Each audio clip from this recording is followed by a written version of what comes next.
오늘은 사랑하는 여러분들과 함께 그 시편 1편에서 150편에 있는 것 중에 오늘은 모세의 기도에 대해서 좀 같이 나누기 원합니다. 여러분들이 읽었던 하나님 말씀 시편 90편 머리말에 보면은 제4권 이렇게 되어 있습니다. 제4권. 그러니까 시편은 1편부터 150편까지 되어 있는데 좀 편리를 돕기 위해서 1권, 2권 크게 이렇게 5권으로 구성되어 있습니다. 5권의 구분을 통하여 시편이 모세 오경과 상응하는 책으로 새로운 하나님의 말씀이라는 점을 시사하고 있습니다. 왜냐하면 오늘 시편 90편의 내용이 모세 오경에도 같은 내용들이 기록되어 있기 때문에 그렇습니다. 특별히 시편 90편은 제4권이 편집된 시로서 모세의 기도로 시작하고 있습니다. 이 시는 이스라엘이 옛날 광야를 지나 가나안을 향해 갈 때 겪었던 고난 속에서 나온 시입니다. 모세는 아브라함과 더불어 구약의 역사에 가장 큰 영향을 미친 사람이었습니다. 그러므로 이 시에서는 그를 영예의 표시인 하나님의 사람이라는 칭호를 붙여 부르고 있습니다. 물론 우리 신약에서도 하나님의 사람이라는 말이 있습니다. 예수 믿고 구원받은 사람을 뭐라고 했어요? 하나님의 사람. 이처럼 모세도 그 당시에 하나님의 사람이라는 칭호를 붙일 정도로 참 주님을 위해서 충성되게 헌신한 그런 하나님의 사람입니다. 이 시에서 모세는 불신앙으로 인해 광야에서 사라져가는 것을 보면서 인생의 덧없음을 노래하고 있고요. 또한 인간의 유한성과 하나님의 영원성을 대조하면서 마지막 자비로우신 하나님께 이 고난과 슬픔을 기쁨으로 갚아달라는 간절한 기도를 하고 있습니다. 첫째, 모세의 기도 중에 세월을 초월한 영원하신 하나님을 찬양하고 있습니다. 1절, 2절 우리 다 같이 한번 읽어볼까요? 시작. 주여, 주는 대대에 우리의 거처가 되셨나이다. 산이 생기기 전 땅과 세계도 주께서 조성하시기 전 곧 영원부터 영원까지 주는 하나님이시다. 모세는 하나님께 기도하면서 하나님께서 자손 대대로 주여 주는 대대에 자손 대대로 우리의 뭐가 되어주셨어요? 거처가 되어주셨다 그랬어요. 하나님은 자손 대대로 하나님을 믿고 신뢰한 경건한 성도들의 거처, 의지할 안전한 집이 되어주셨다라는 말입니다. 이스라엘 사람들은요, 한 시대를 살다가 죽어 과거 속으로 사라져 버립니다. 또한 다음 세대가 또한 한 세대를 살게 되고 또한 사라져 버립니다. 그것이 반복되지만 그러나 우리 하나님은 자기 백성 이스라엘 백성들을 안전한 거처가 되어주시겠다. 이 거처라는 단어의 뜻은 거주지나 정착지를 말하고 있는데 이스라엘 백성들을 가나안 땅에 안전한 거처지로 정착지로 삼아 주시겠다는 약속의 말씀입니다. 다른 건 몰라도 모세는 하나님께서 이스라엘 백성들의 거처, 피난처가 되어주심을 너무나 잘 알고 있었기 때문에 영원하신 하나님께서 살아가는 이스라엘 백성들에게 거처가 되어 주셨음을 말하고 있습니다. 우리 하나님은 시간 이전에 계신 분입니다. 우리 하나님은 영원 자존자 스스로 계시는 분이시라는 말씀입니다. 특별히 하나님은 세월 속에 계신 분이 아니라 세월을 초월해 계십니다. 세월은 영원하신 하나님에게서 나왔다라는 말입니다. 2절에 산이 생기기 전 땅과 세계도 주께서 조성하기 전 곧 영원부터 영원까지 주는 무엇이라 했어요? 하나님이시니라. 하나님은 산과 땅과 세계를 만드시기 전부터 엘 하나님, 전능하신 하나님, 능력 많으신 하나님, 절대자이신 하나님께서 영원 전부터 하나님으로서 여러분과 저의 거처가 되어 주셨다라는 말입니다. 각 민족들이 저마다 신을 섬겨왔지만은 진정한 신은 전능자이신 하나님뿐이라는 것을 모세는 말하고 있고요. 또한 과거나 지금이나 앞으로도 영원히 하나님으로 존재할 것을 말하고 있습니다. 3절, 4절 우리 같이 한번 읽겠어요. 시작. 주께서 사람을 티끌로 돌아가게 하시고 말씀하시기를 너희 인생들은 돌아가라 하셨사오니 주의 목전에는 천년이 지나간 어제 같으며 밤의 한순간 같을 뿐임이니이다. 모세는 주께서 사람을 티끌로 돌아가게 하셨다라고 고백하고 있어요. 모세가 사용한 여기 사람이란 단어는 연약하고 유한한 인간을 의미하고 있는데 결국은 뭘로 돌아가요? 티끌로 돌아간다는 말입니다. 아담이 범죄하게 되었을 때 하나님께서 아담에게 명하기를 뭐라고 했는지 아시겠죠? 너는 흙이니 무엇으로 돌아갈지라? 흙으로 돌아갈지니라. 티끌로 번역된 다카라는 뜻은 티끌이나 파멸을 의미하고 있습니다. 사단의 유혹을 쫓아 하나님 말씀을 거역한 아담에게 티끌로 돌아가는 육신의 죽음을 맛보아야만 되는 그런 아픔이 있었다라는 말입니다. 결국 티끌로 돌아간다는 것은 덧없는 인생을 말하고 있습니다. 물론 아담의 죄로 여러분과 제가 이 땅에서 죄인이 된 것은 사실이지만은 현 시대에 살고 있는 과학자들이 왜 인간이 어떻게 이런 죄를 질 수 있을까? 또한 여러분 주위에 일어나는 살인자들, 칼을 빼서 나약한 여인들에게 칼질하는 그런 사람들 보면요, 대부분 착하고 선한 사람인데 도저히 이런 일이 나올 수가 없다는 거예요. 결국 과학자들이 연구한 것은 뭐라고 말하고 있냐면 결국 사람의 그 DNA를 가지고 나왔기 때문에 그 악한 DNA를 가지고 나왔기 때문에 사람은 순간 이렇게 돌변할 수 있다라고 말하고 있어요. 이미 성경은 이미 아담의 죄 때문에 그렇다고 말씀했는데 최근의 과학자들은 그렇게 말하고 있습니다. 결국 우리 인생은 티끌로 파멸하게 될 것입니다. 모세는 주의 목전에는 천년이 지나간 무엇과 같다 그랬어요? 어제와 같다라고 했어요. 천년이 지나간 어제와 같다. 천년의 밤에 천년이 밤의 한순간과 같다. 경점과 같다. 예. 그 당시 경점하면 밤을 셋으로 구분을 해서 세 경점이 있었는데 그 중에 또 하나의 경점에 불과하는데 하나님의 천년이 그 밤의 한 경점과 같다. 이렇게 표현했어요. 하루와 같은 게 아니고 한 경점과 같다. 예. 여러분 하루살이 알지요? 하루살이가 100년 사는 사람들 앞에 자랑한다면 뭘 자랑하겠어요? 예? 뭘 자랑했어요? 자랑해본들 그게 그거지. 예? 하루 살다가 죽을 건데 뭘 자랑하겠어요? 사람 앞에. 이처럼 우리 하나님은 천년이 한 경점과 같단 말이에요. 인간의. 예. 그런데 인간의 그 한 경점이 하나님의 천년과 같은데 그 경점이라고 하는 그 작은 인생살이 하면서 100년 살면서 영원하신 하나님 앞에 자랑한들, 교만한들 그게 말이 되냐 말이야. 예? 자존심 가진들 하나님과의 관계 속에서 그게 무슨 의미냐 말이야. 하나님이 이렇다 저렇다 한들 무슨 의미가 있느냐.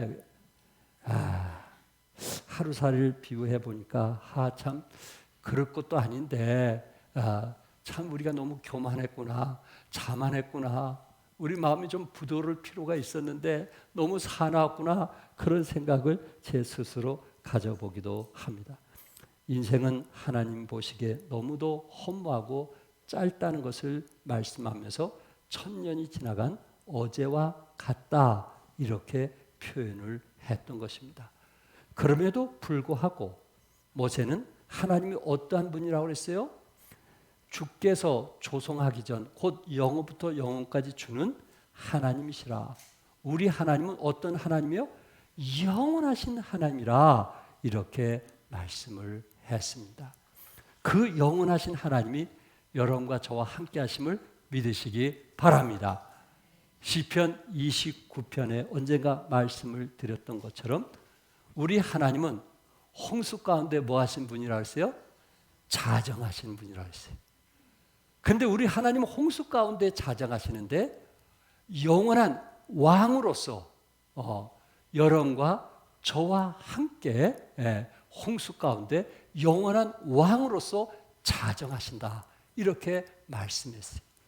홍수, 생각지 않았던 홍수, 한순간 휩쓸려가는 그 홍수, 그런 속에서도 우리 하나님께서는 영원히 자정하셔서 우리의 왕이 되어주신다는 그 말씀이 우리에게 얼마나 힘이 되고 얼마나 우리에게 감사할 일입니까? 비록 모세는 이스라엘 백성들이 가나안 땅으로 들어가기 위해서 광야를 거쳐서 가나안 땅에 들어갔을 때에 12점탕꾼을 보냈는데 그 중에 10점탕꾼이 우리는 가나안 땅에 들어가면 죽는다, 그 말에 이스라엘 백성들 200만 명이 넘는 그 백성들 하나님을 원망하고 모세를 원망했던 거 아시죠? 그랬을 때 하나님께서 뭐 하라 했어요? 되돌려. 가나안 땅에 들어가지 말고 뭐예요? 되돌려. 하나님의 말씀을 불순종하고 불신한 저들을 되돌려. 그래가지고 38년 동안 무슨 생활을 했어요? 광야 생활을 했어요. 광야. 20세 이상은 모두 다 광야에서 죽었단 말이에요. 그걸 누가 본 거예요? 모세가 본 거예요. 38년 동안 이스라엘 백성들을 광야 생활하면서 그곳에서 죽어가는 소망 없는 이스라엘 백성들을 보면서 우리 하나님은 영원하신 하나님인데 우리 인생 자랑할 것이 뭐 있다고? 하나님께서 가나안 땅이 우리의 밥이라고 말씀하셨는데 우리는 그곳에 들어가면 아낙 자손에 의해서 우리는 죽겠다고 말했던 그 불순종한 백성들을 하나님께서 심판하는 아픔을 우리는 보게 됩니다.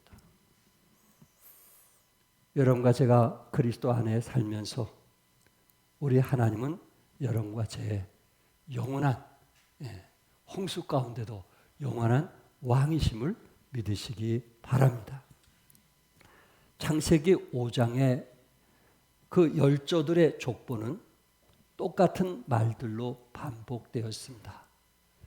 아담은 3절에서 130세의 아들을 낳고 937세를 살고 죽었더라. 937세. 그 당시는 이렇게 오래 살았어요. 937세. 여기서 뭐라고 했냐면은 낳았고 살고 뭐였더라? 죽었더라. 30세를 산 사람에게도 낳았고 살고 죽었더라. 이 말씀이 창세기 5장의 족보를 얘기하면서 대부분 다 그렇게 말하고 있어요.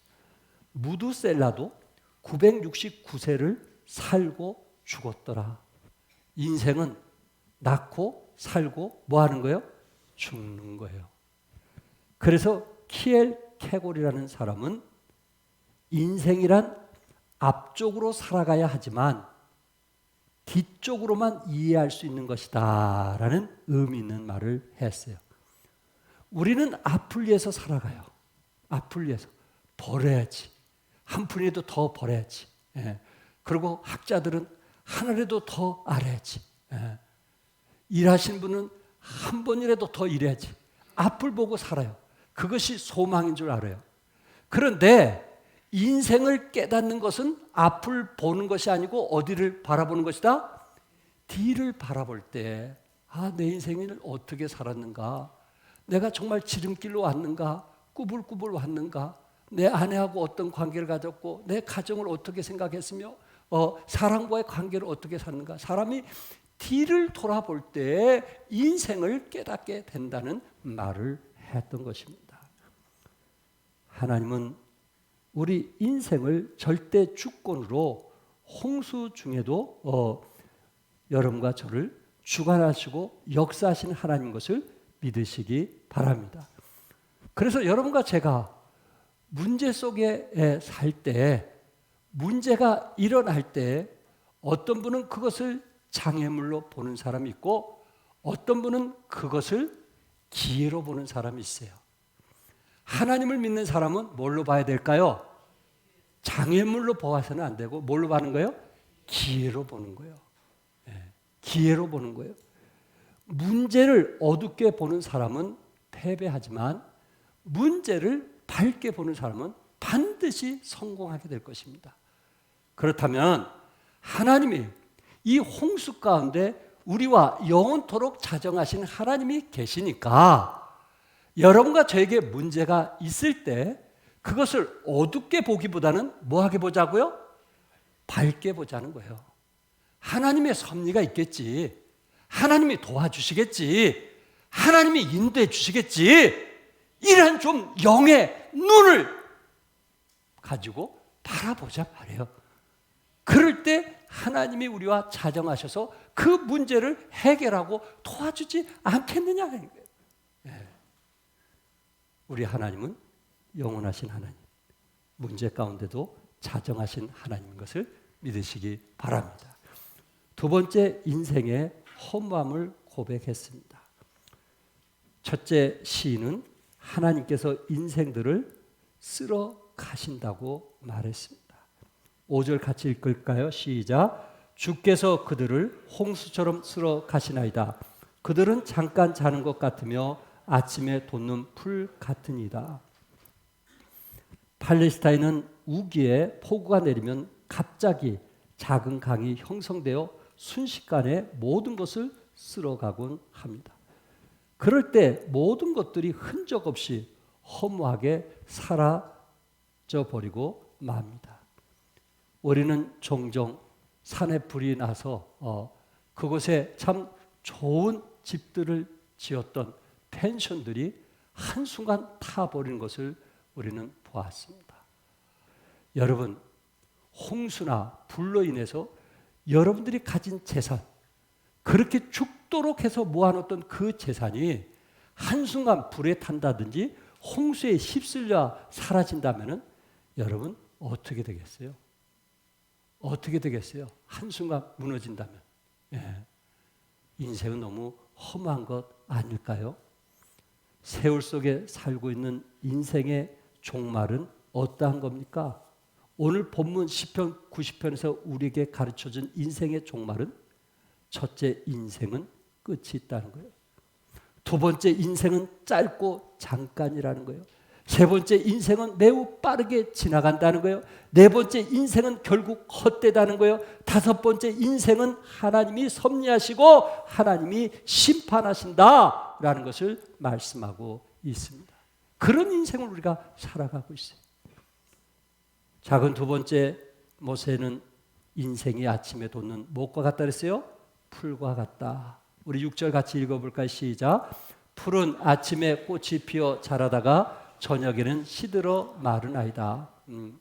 천년 세월도 영원하신 하나님 앞에 밤의 한순간에 불과한데 하물며 인간의 짧은 수명은 말할 것도 없습니다.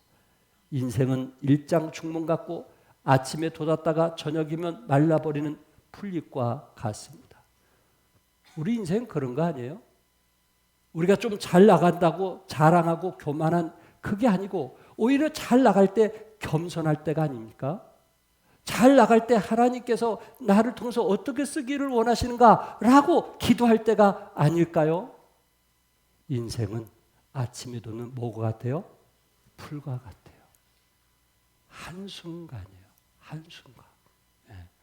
그 순간 우리가 어떻게 내 인생을 하나님의 영광을 위해서 드려졌느냐. 오늘 성가대 찬양처럼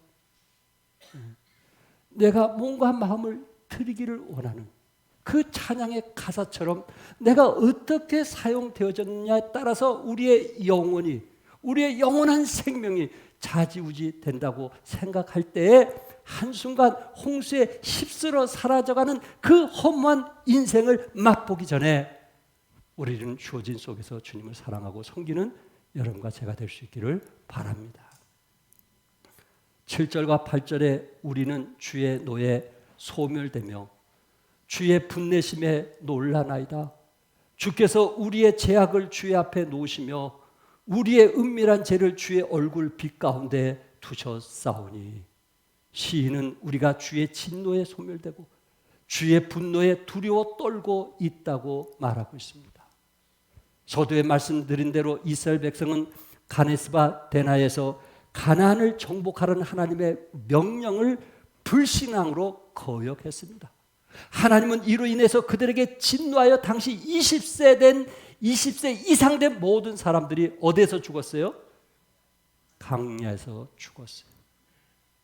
그들에게는 광야가 소망이 없는 겁니다. 희망이 없어요. 그러나 가나안 땅은 소망이 있고 그곳에는 생명이 넘치는 곳입니다.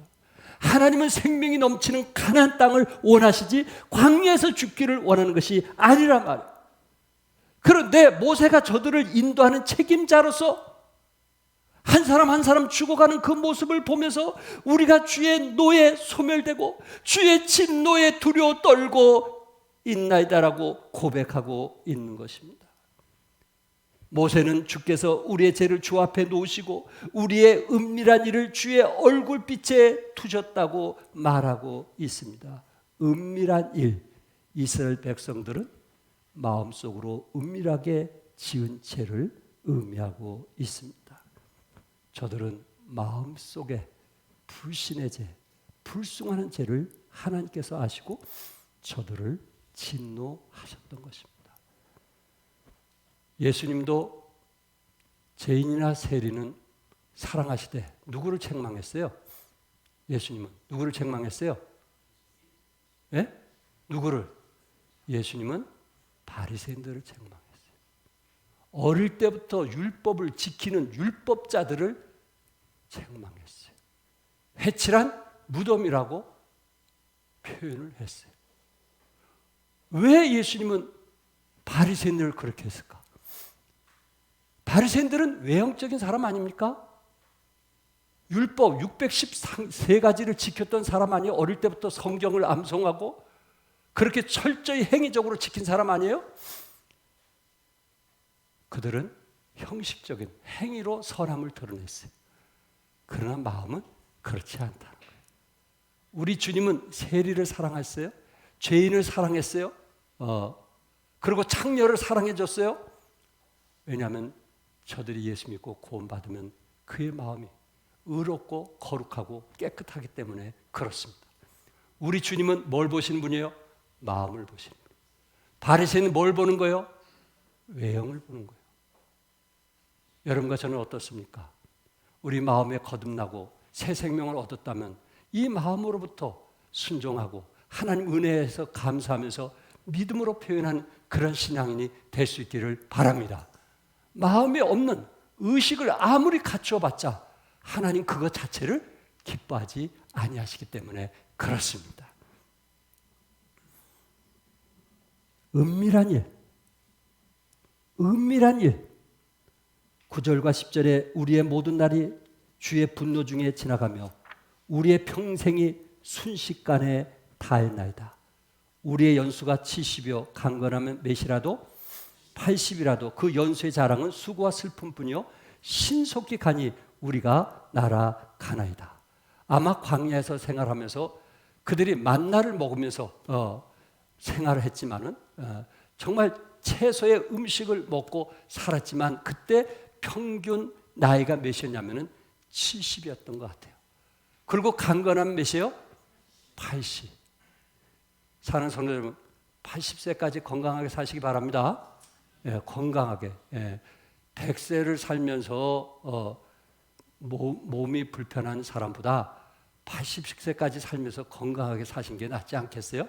예, 건강하게 사시기 바랍니다. 예, 80대면은 몸이 하나하나 약해져 가는 것을 보게 됩니다. 저도 그럴 날이 있을 것입니다. 건강하면 80을 산다 해도 그들의 자랑은 수고와 슬픔뿐이니 이는 그날이 곧 지나가고 우리가 날아가기 때문이라고 말씀하고 있어요. 창세기에서 야곱은 바로가 나이를 물을 때 130세를 살았지만은 무슨 세월을 보냈다 그랬어요? 험악한 세월을 보냈다 그랬어요. 험악한 세월. 요셉의 아버지 야곱이 지금 말하고 있는 겁니다. 험악한 세월. 예. 여러분과 제가 살아가면서 우리 인생 뒤돌아보면 그런 삶 아닐까요? 예. 그런 삶 아닐까요? 꿈같이 지나간 헛된 것들을 위해서 우리가 살아오지 않았느냐 하는 것입니다. 인생이 험하게 지나간 것은 그들의 모든 날이 주의 분노 중에 지나가고 있었기 때문에 그렇습니다. 하나님의 진노와 하나님의 징계하심으로 저들은 38년 동안 광야 생활을 보내면서 너무 고통스러운 삶 속에서 모래에 묻혀 죽어가는 저들을 한번 생각해 보시기 바랍니다. 모세는 우리의 해가 21번 쉰 것처럼 끝나고 있다고 했어요. 21번 그게 우리 인생이라. 그게 인생이에요. 뒤돌아보니까 어느 날 50이 됐어요. 네. 어느 날 60이 됐어요. 어느 날 70이 됐어요. 어느 날 80을 향해서 달려가고 있는 것입니다. 우리의 삶은 마치 수만 번 쉰 것처럼 빠르게 지나가 버리고 있습니다. 그래서 성경에 뭘 아끼라 그랬어요? 그래서 세월을 아끼라고. 여러분과 저에게 뭘 아끼라? 세월을 아끼라. 이제 예배 여러분들이 충성스럽게 참석하면 이제 몇 번 더 참석하겠어요? 네. 몇 번 더 참석하겠어요? 세월을 아끼라. 이스라엘 백성들은 이 짧은 인생을 살면서 자랑할 것은 수고와 슬픔밖에 없었습니다. 이 자랑한다는 말은 거만하게 뽐내는 모습이라는 단어의 의미가 있습니다. 거만하게 뽐내는 모습. 예, 뭘 아신다고? 뭘 아신다고? 예, 나보다 더 할까? 예, 그렇게 말하는 사람들이 있더라는 거예요. 자기 인생 1000년, 10,000년 살 것처럼 말하는 분이 있습니다. 어떤 분이 아마 추석 명절 때 산소에 이제 가신 것 같습니다. 그 산소에 가서 이렇게 무덤들을 쭉 걸쳐서 이제 가는데 저도 산소에 종종 우리 장례식 때문에 갈 때마다 그 묘비에 뭐가 무슨 글이 있는가 사실 저는 거기에 관심이 많거든요. 이분도 그 묘비의 그 글들을 읽다가 한 묘 앞에 섰습니다. 그래서 그 묘비에 이런 얘기가 있는 거예요. 2줄로 적힌 묘비명이 있는데 나도 전에는 당신처럼 지금 묘비 앞에 서 있는 당신처럼 그 자리에 서 있었어. 네, 맞죠? 그러면서 나도 전에는 오래 살 줄 알았어. 네, 맞는 말 아닌가요? 그런데 인생은 허무하게 끝나는 거예요.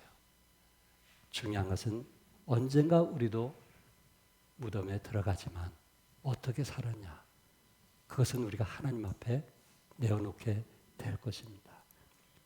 우리는 가나안 땅에 하나님께서 축복의 약속을 하셨을 때 믿음으로 들어갈 수 있기를 바랍니다.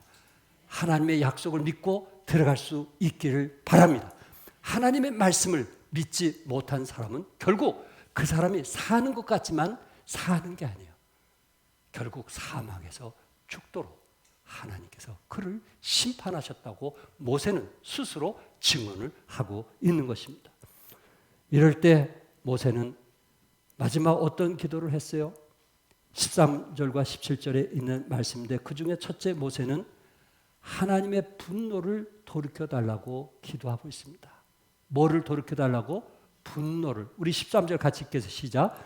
여호와여 돌아오소서 언제까지니까 주의 종들을 불쌍히 여기소서. 여기 주의 종들은 이스라엘 백성들을 얘기하는데 언제까지 이러한 징계가 계속되어야 합니까? 하나님, 저들의 그 징계로부터 자유함을 달라고, 이스라엘 백성들을 긍휼히 여기시고 은혜를 베풀어 달라고 모세는 간절히 기도하고 있습니다.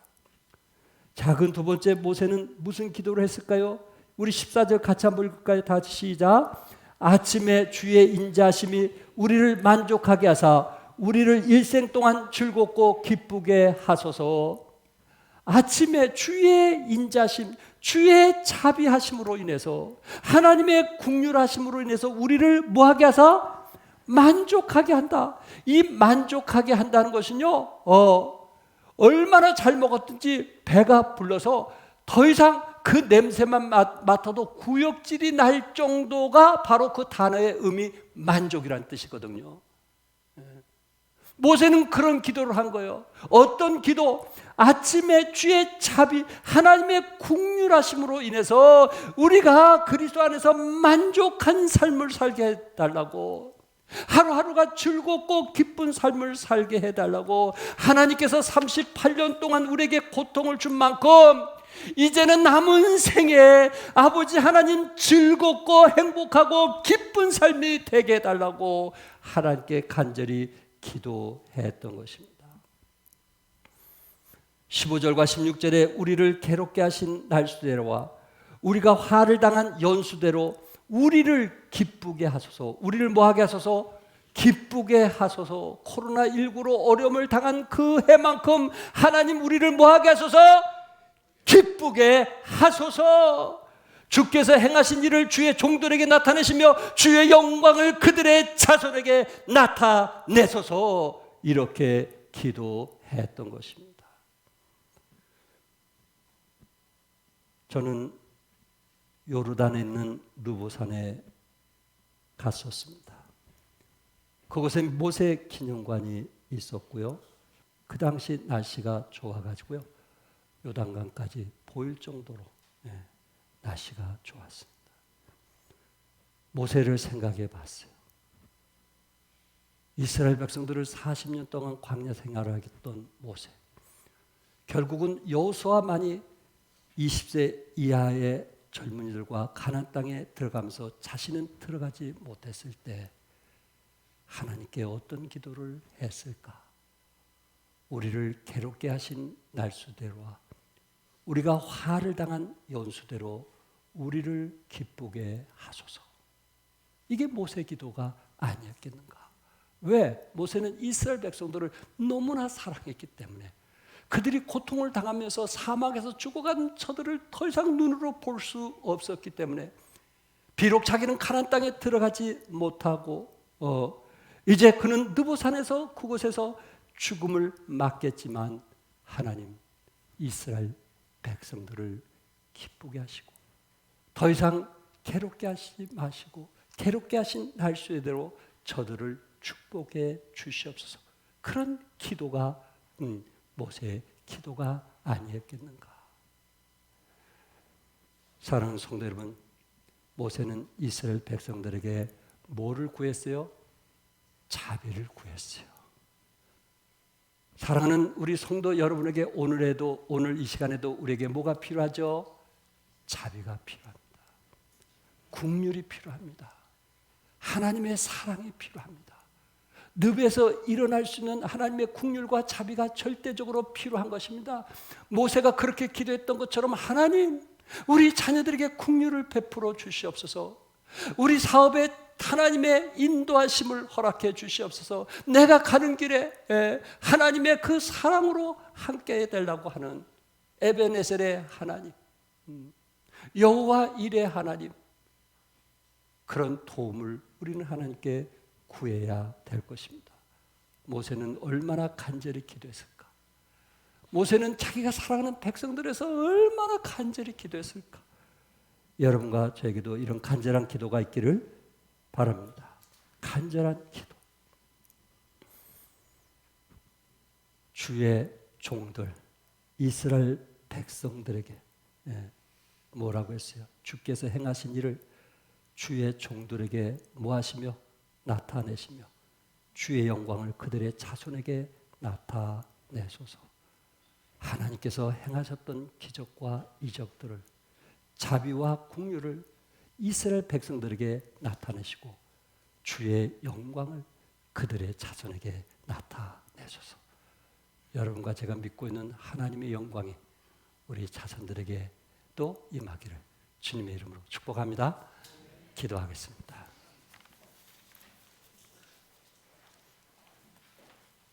성령이 인도하신 대로 함께